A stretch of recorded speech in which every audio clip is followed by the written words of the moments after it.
Buenos días a todos. Esta cuarto bloque, la familia en el dinamismo eclesial del Papa Francisco, hoy tratamos del segundo tema, el diálogo como identidad y como método. Primero les propongo leer el número 136 de la Amoris Laetitia, donde dice: el diálogo es una forma privilegiada, indispensable de vivir, expresar y madurar el amor en la vida matrimonial y familiar, pero supone un largo y esforzado aprendizaje. Varones y mujeres, adultos y jóvenes, tienen maneras distintas de comunicarse, usan un lenguaje diferente, se mueven con otros códigos. El modo de preguntar, la forma de responder, el tono utilizado, el momento y muchos factores más pueden condicionar la comunicación. Además, siempre es necesario desarrollar algunas actitudes que son expresión de amor y hacen posible el diálogo auténtico. En este bloque vamos a ver 6 puntos. El primero, el diálogo como forma de identidad, contraponiéndolo a la actitud no dialógica. El segundo, el magisterio en actitud de escucha hacia adentro de la Iglesia y en el diálogo con el mundo. El tercero, la verdad es relacional, tomando uno de los principios de Evangelii Gaudium, la unidad es superior al conflicto. El cuarto, la importancia de la inculturación. El quinto, la pluralidad de la Iglesia como riqueza y aporte a la unidad. Y el sexto, el diálogo en la familia. Cuando pensamos a la identidad del cristiano, a la identidad de la Iglesia, encontramos 2 formas, al menos. La primera es la de la confrontación, la segunda es la del diálogo. ¿Qué significa la de la confrontación?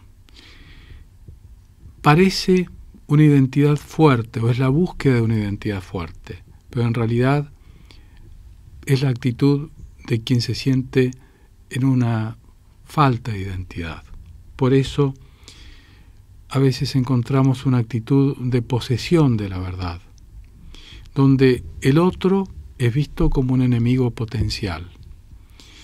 Las diferencias entre uno y otro aparecen como irreconciliables. La finalidad del diálogo es la autoafirmación. En la actitud de diálogo, en cambio, es la búsqueda de la verdad, que nos lleva al encuentro con el otro, y el otro es visto como compañero de camino hacia la verdad. Nadie posee la verdad. Es cierto que la Iglesia ha recibido la revelación de Jesucristo, pero eso no es una posesión, es un don que Dios ha donado a la comunidad eclesial a través del Espíritu, que no solamente es un don dado de manera privilegiada a la Iglesia, sino que no sabemos de qué manera misteriosa el Espíritu habla también a todos los seres humanos en el fondo de su conciencia. En la actitud dialogal, la diferencia no se ve como algo imposible de superar, sino que es la manifestación de una riqueza común. Por eso la finalidad del diálogo es una vida reconciliada. Es necesario hacer un camino de encuentro con el otro a través del diálogo para construir juntos la comunidad. El segundo punto es el magisterio en actitud de escucha, sea hacia afuera de la Iglesia, ya sea hacia adentro, porque la Iglesia no se puede presentar hacia el mundo con una actitud dialógica si en el interior de la comunidad no existe el ejercicio del diálogo. Como hemos visto en la primera lección, el Concilio Vaticano II fue un acontecimiento de diálogo. El Papa Pablo VI, en su primera encíclica, insistió en esta identidad de la Iglesia como una comunidad dialógica. Por eso Papa Francisco en el Evangelii Gaudium, el número 31, propone un diálogo pastoral para la renovación de la Iglesia. El Papa pretende que la Iglesia se siga renovando en el surco abierto por el Concilio Vaticano II, que indicó como camino, lo primero, volver al contacto con la palabra de Dios. Y allí encontramos que la revelación de la cual acabo de hacer mención se realiza en diálogo. La Dei Verbum nos dice que Dios ha dirigido su palabra al ser humano y lo constituye como un interlocutor. La Iglesia tiene esa misión de transmitir la palabra, pero no lo puede hacer desde una actitud, digamos, autosuficiente. Como decía primero, necesita cultivar en el interior de la comunidad esa actitud de diálogo que hace de la Iglesia una Iglesia sinodal, como la quiso el Concilio Vaticano II, y especialmente trata de llevarla a cabo el Papa Francisco. ¿Qué significa una Iglesia sinodal? Como la palabra sínodo indica, Hodos significa camino, significa caminar con el otro, caminar juntos. Cuando el Papa afronta el tema de la familia, propone este tema para el sínodo, pero no solamente lo propuso para el sínodo ordinario, sino que convoca previamente un sínodo extraordinario, porque quiere que la Iglesia se ejercite precisamente en el diálogo. Y curiosamente, al comenzar el sínodo, el Papa invita a los obispos a dialogar, es decir, a decir lo que piensan, a animarse a dialogar. En el número 16 de Evangelii Gaudium se habla de la descentralización de la Iglesia. Como vimos antes del concilio, la Iglesia ejercía un gobierno muy centralista. Esto hace que las diócesis sean como sucursales del Vaticano, pero una eclesiología bien fundamentada en la palabra de Dios y en la tradición reconoce el rol de los episcopados. Es decir, en la diócesis la autoridad es el obispo, que obviamente depende del Papa, pero el Papa reconoce también esta autoridad y este rol que tienen los obispos y los episcopados locales. Son las iglesias locales los sujetos de evangelización, como encontramos en Evangelii Gaudium en el 30 y el 32. Pero no solamente el obispo. En Evangelii Gaudium se insiste en que la evangelización es tarea de todos. Retomando en Aparecida, el fiel laico es reconocido como un verdadero sujeto eclesial. De este modo se supera esa concepción piramidal de la Iglesia, redescubriendo la jerarquía, su rol de servicio, en el cual se trata de reconocer los distintos carismas que el Espíritu Santo derrama en el cuerpo eclesial, como lo encontramos en la carta de San Pablo a los Corintios, en la primera carta, el capítulo 12. Hay una responsabilidad compartida. Evidentemente, no es una responsabilidad igual.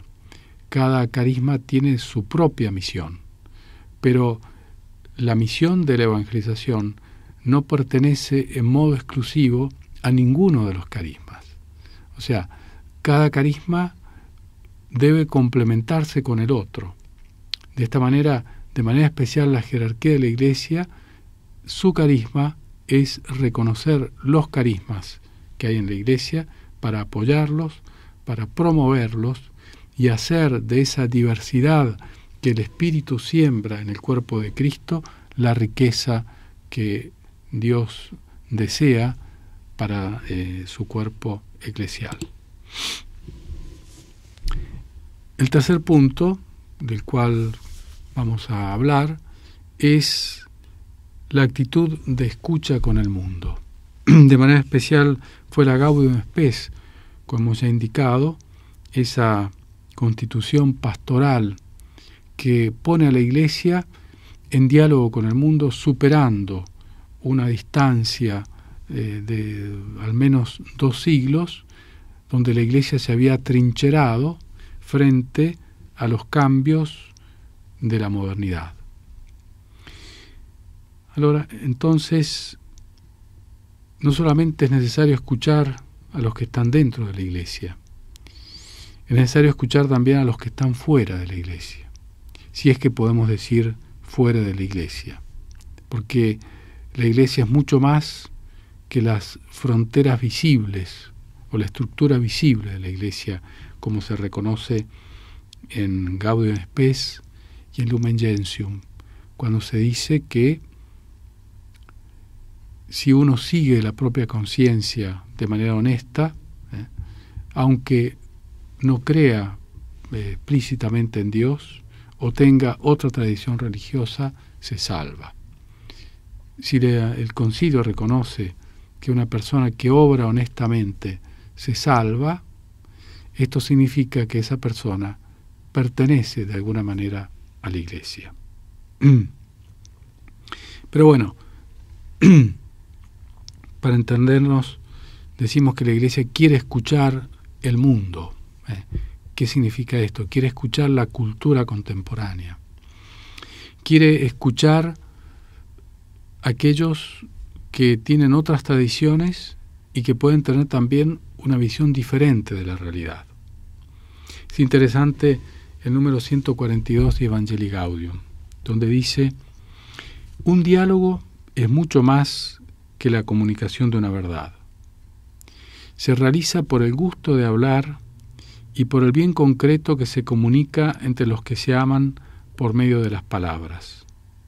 Es un bien que no consiste en cosas, sino en las personas mismas que mutuamente se dan en diálogo.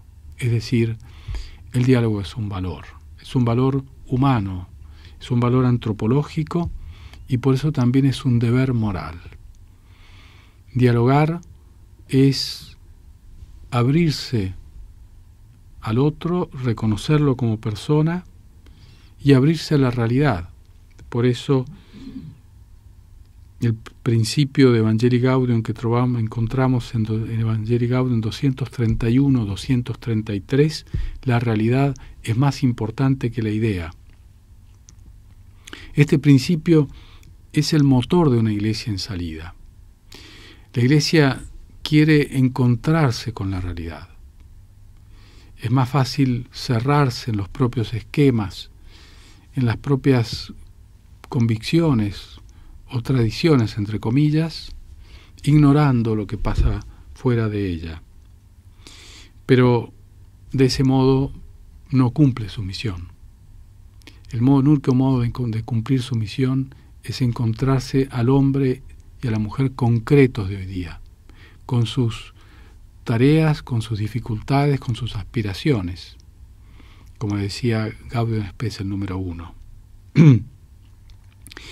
Si la búsqueda de la realidad es el motor, la misericordia es el combustible, la cual genera la fuerza para ir al encuentro de las periferias geográficas y existenciales, como dice el Papa Francisco. Es decir, la Iglesia tiene que llevar ese mensaje de Jesús, tiene que llevar a Jesús, ese Jesús que quiere salir a todos, sin excepción.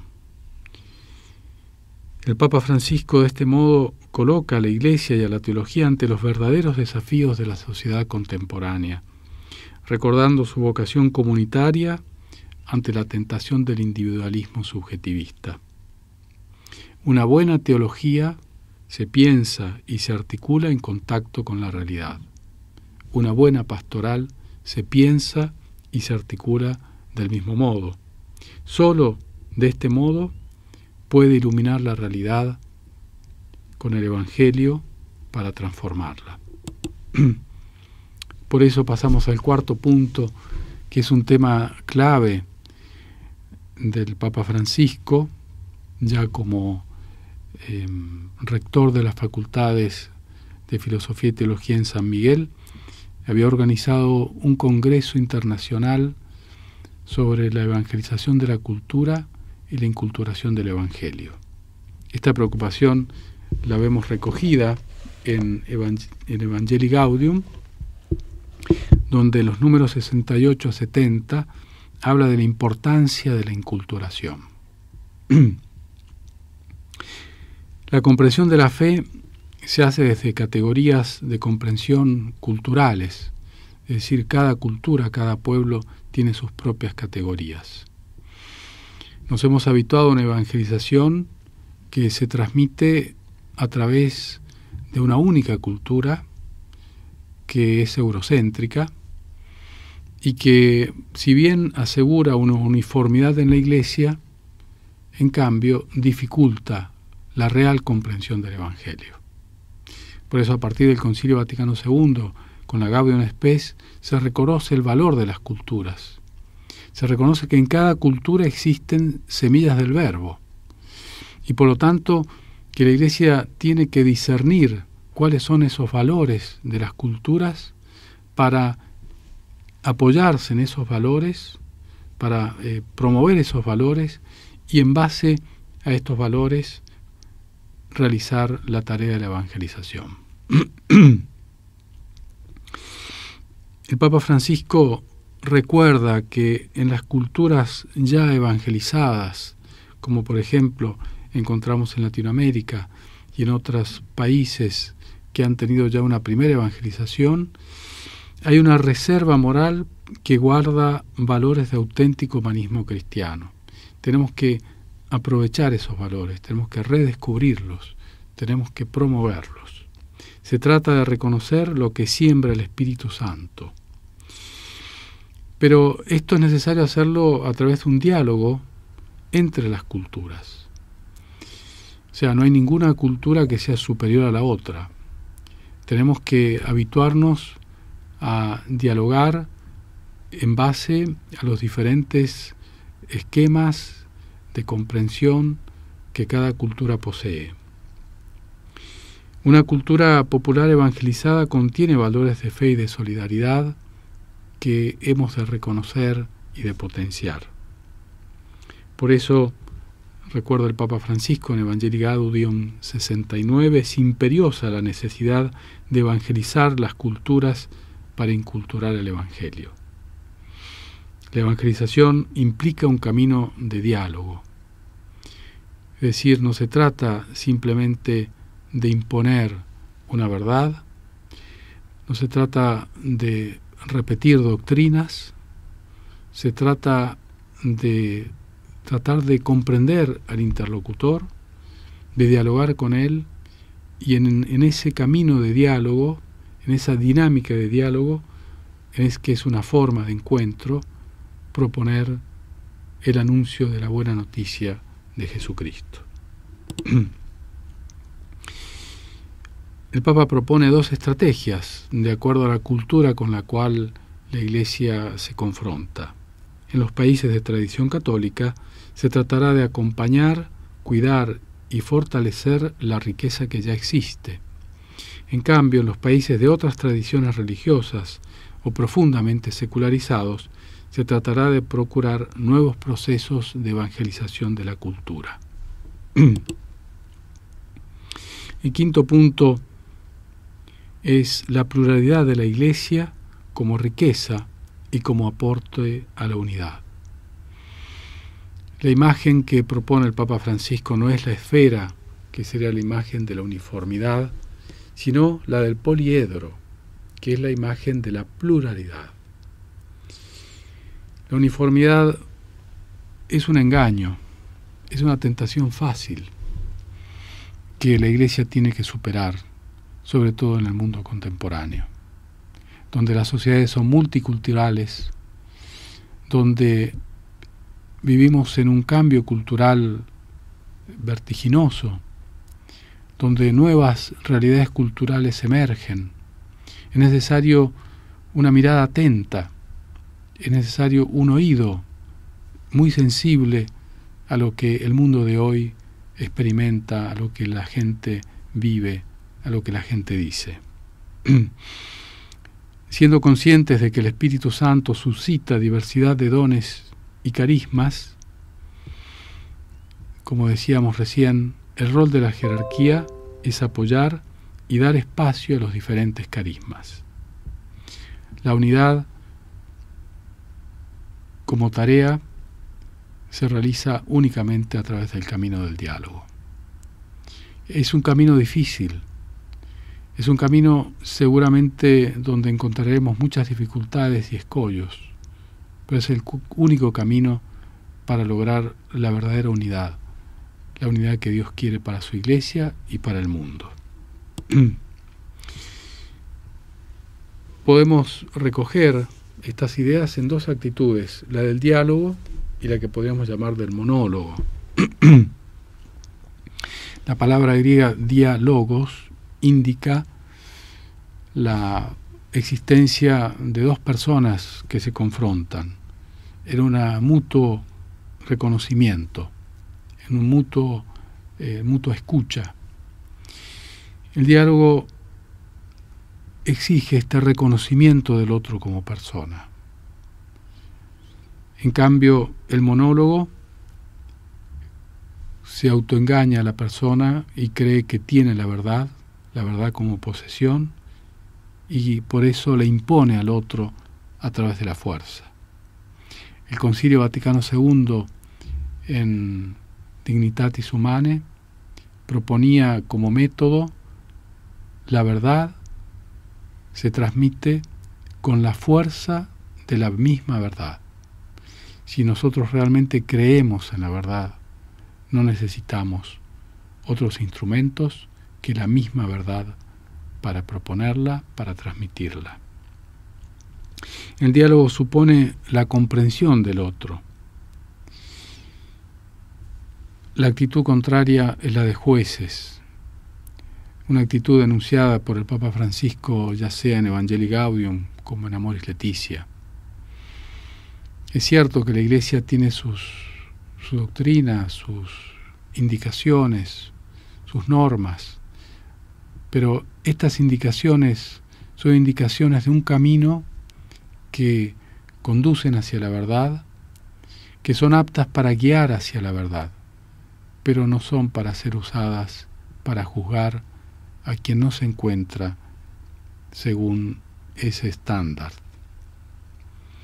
Necesitamos ponernos en el lugar del otro, entender sus razones, entender lo que vive, entender lo que le pasa. Lo contrario son aquellos controladores de la gracia, dice el Papa Francisco. Esa imagen de la Iglesia como aduana que tenemos que superar.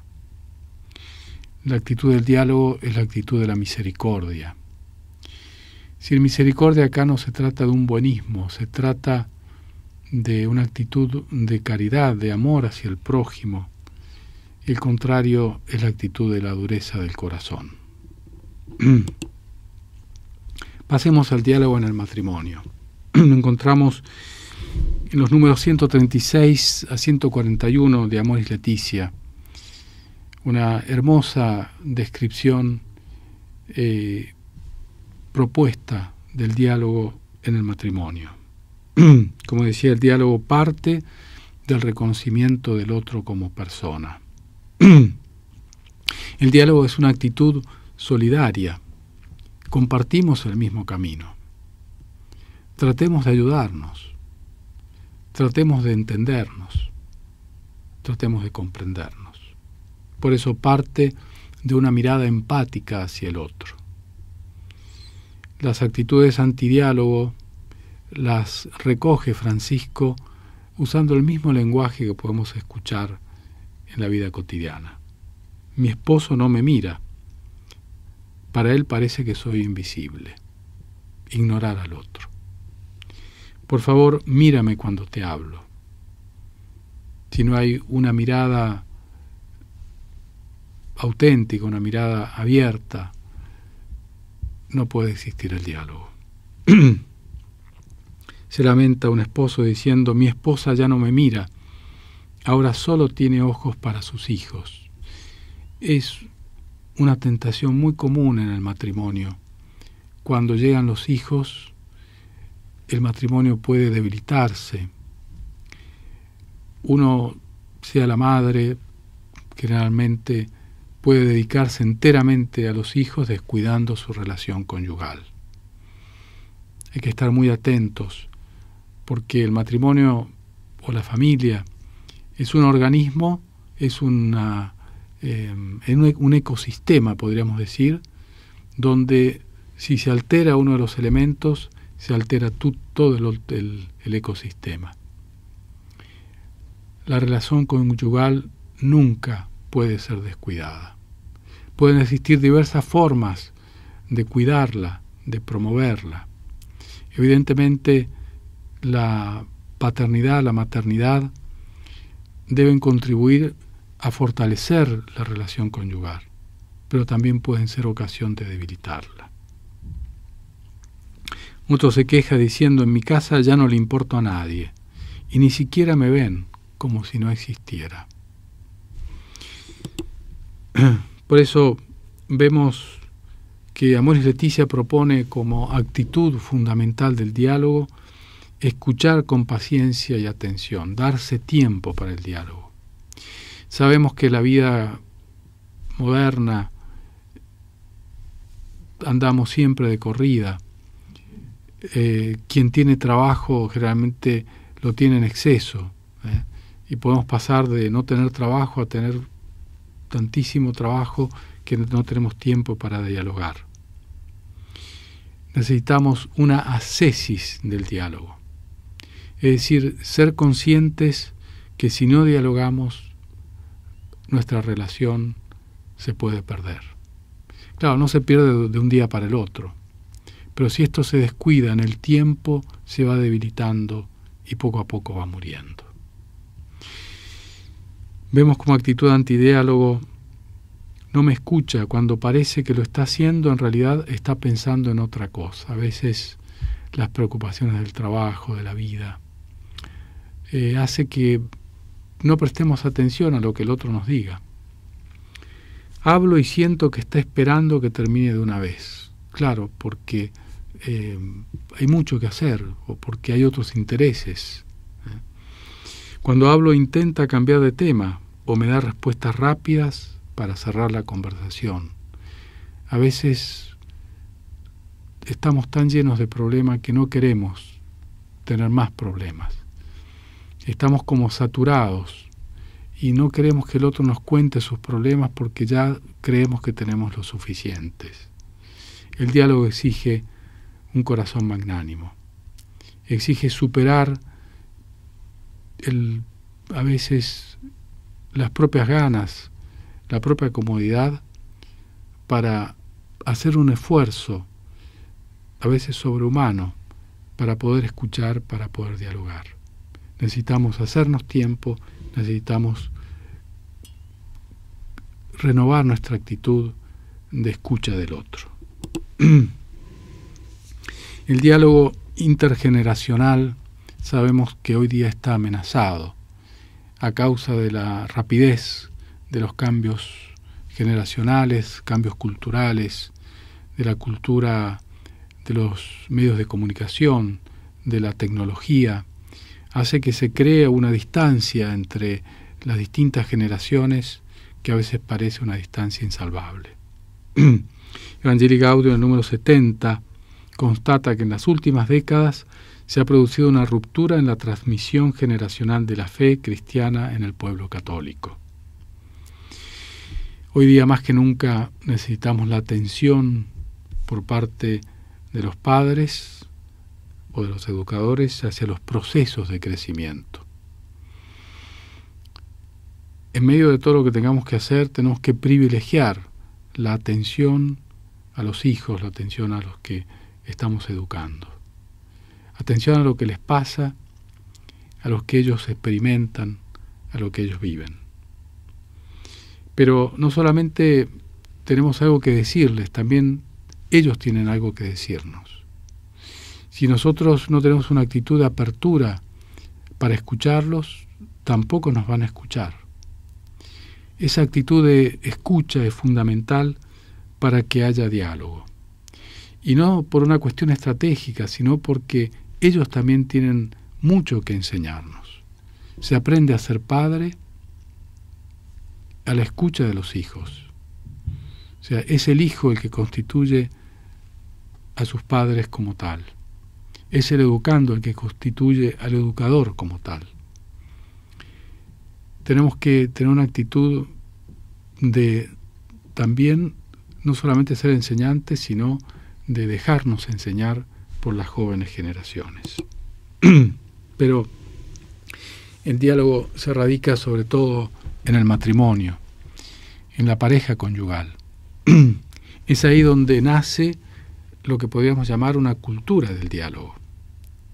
Una cultura del diálogo que es necesario ya aprenderla en familia, que después se pueda transmitir a la sociedad, a la escuela, a la parroquia, a la comunidad eclesial.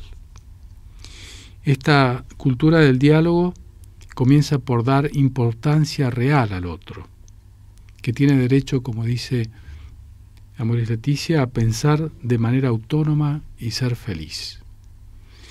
Todos tienen algo que aportar, aunque sea el niño más pequeño o con más razón el anciano. Tenemos que ponernos en su lugar e interpretar el fondo de su corazón para poder realmente ejercer una escucha que sea eficaz.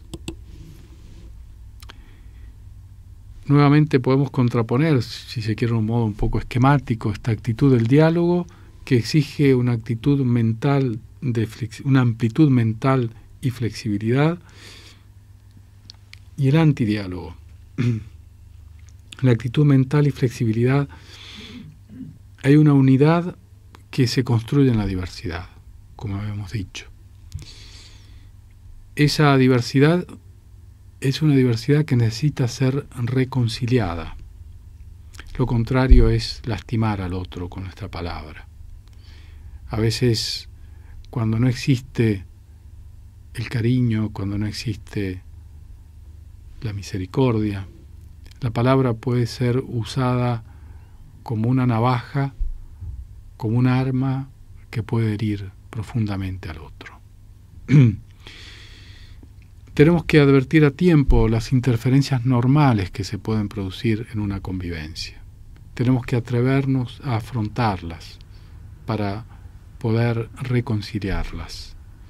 Lo contrario es descargar la ira como forma de venganza. Tenemos que reconocer que todos tenemos malos sentimientos, no todos los sentimientos pueden ser buenos. Pero todos los sentimientos tenemos que aprender a verbalizarlos, especialmente esos que impiden, obstaculizan la relación, para poder hacerlo sin agredir al otro, para poder presentar al otro la propia situación en la que nos encontramos. Y, recíprocamente, escuchar y comprender que el otro también puede tener sentimientos negativos que no nos tienen que ofender, no nos tienen que escandalizar. Tenemos que tener una actitud comprensiva. Siguiendo con la actitud de diálogo, se construye en base a gestos de preocupación por el otro y demostraciones de afecto. Lo contrario es tenerle miedo al otro y tomarlo como una especie de competidor. El diálogo no como una búsqueda conjunta, sino como una competencia a ver quién tiene la razón. Es una actitud infantil que no ayuda a un diálogo sincero. En cambio, la actitud del diálogo se basa en la seguridad basada en decisiones profundas que precisamente se maduran en el diálogo. No es una batalla para ganar la discusión. No es que el otro tenga que darnos la razón. Tenemos que animarnos a confrontarnos sinceramente, a reconocer que lo que el otro tiene de verdad, o a expresar también nuestra dificultad para comprenderlo. El diálogo no se termina en una conversación. El diálogo es un camino.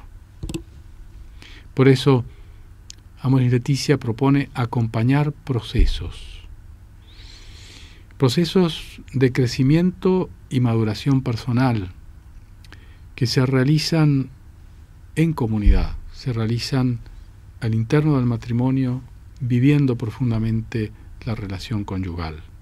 Se realizan en la familia, en los distintos niveles de diálogo de los padres con los hijos, de los hijos con los padres, pero no nos olvidemos que el diálogo con los hijos se tiene que basar en el diálogo de la pareja, en el diálogo con la comunidad.